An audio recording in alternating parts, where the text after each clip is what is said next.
ఇండ్ Swift laboratories stock చూడండి ఒకసారి. మనకి 1 అవర్ రేంజ్‌లో బ్రేకౌట్ ఇచ్చింది. మంచి మళ్ళీ ఇక్కడ 0.50618 లెవెల్ దగ్గరికి రాగానే ఒక రిజెక్షన్ చూసి ఇక్కడ ఎంట్రీ తీసుకుంటే మనకు ఈజీగా ఇది మనకు ఫస్ట్ టార్గెట్ అవుతుంది. ఈ 2.618 సెకండ్ టార్గెట్, 3.618 థర్డ్ టార్గెట్ అవుతుంది. చూడండి ఇండ్ సిక్స్త్ షార్ట్ టర్మ్ కోసం కనీసం ఒక దాదాపు 73-90 వరకు వెళ్ళే రేంజ్ ఉంటుంది. ఒకసారి గమనించండి. ఇది షార్ట్ టర్మ్ కోసం ఫ్రెండ్స్. ఒకసారి అబ్జర్వ్ చేయండి. ఓన్లీ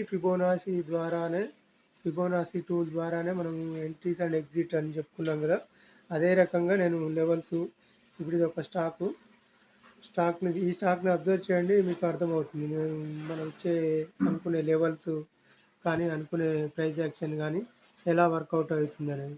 ఇది చూడండి, ఇది ఒక ప్రైస్ యాక్షన్ ప్రకారం ఇది 1 అవర్ రేంజ్ ఇక్కడ బ్రేక్ ఇచ్చింది. ఈ లైన్ పైన 1 అవర్ రేంజ్ బ్రేక్ ఇచ్చింది కనుక ఇక్కడ మళ్ళీ సపోర్ట్ తీసుకొని పైకి ఎగిరితే ఇంకా చాలా బాగా పైకి ఎగురుతుంది.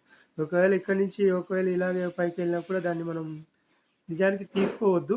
మళ్ళీ ఈ రేంజ్‌కి వస్తుందన్నమాట. ఈ రేంజ్‌కి వచ్చినప్పుడు తీసుకుంటే మాత్రం ఇంకా ఎక్కువ బౌన్స్ అయ్యే ఛాన్స్ ఉంది. ఒకవేళ ఇలాగే పైకెళ్ళినా ఇక్కడ ఈ 161 పాయింట్ దగ్గర 618 దగ్గర రిజెక్షన్ వచ్చి మళ్ళీ ఇక్కడికి వచ్చే ఛాన్స్ ఉంటుంది.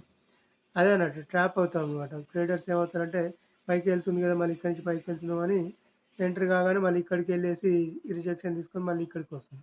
ఇక్కడ నుంచి మళ్ళీ సపోర్ట్ తీసుకొని మళ్ళీ పైకి ఎగిరితే మళ్ళీ ఈ రేంజ్ వరకు వెళ్ళే ఛాన్స్ ఉంటుంది. ఇంకా పైకి కూడా వెళ్ళే ఛాన్స్ ఉంటుంది కానీ మనం ఇక్కడి వరకు ఉంటే సేఫ్ సైడ్ అనమాట.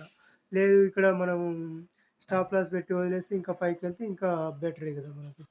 అదే అనమాట. ఒకసారి చూడండి Indi Swift Laboratories. Okay. Thank you.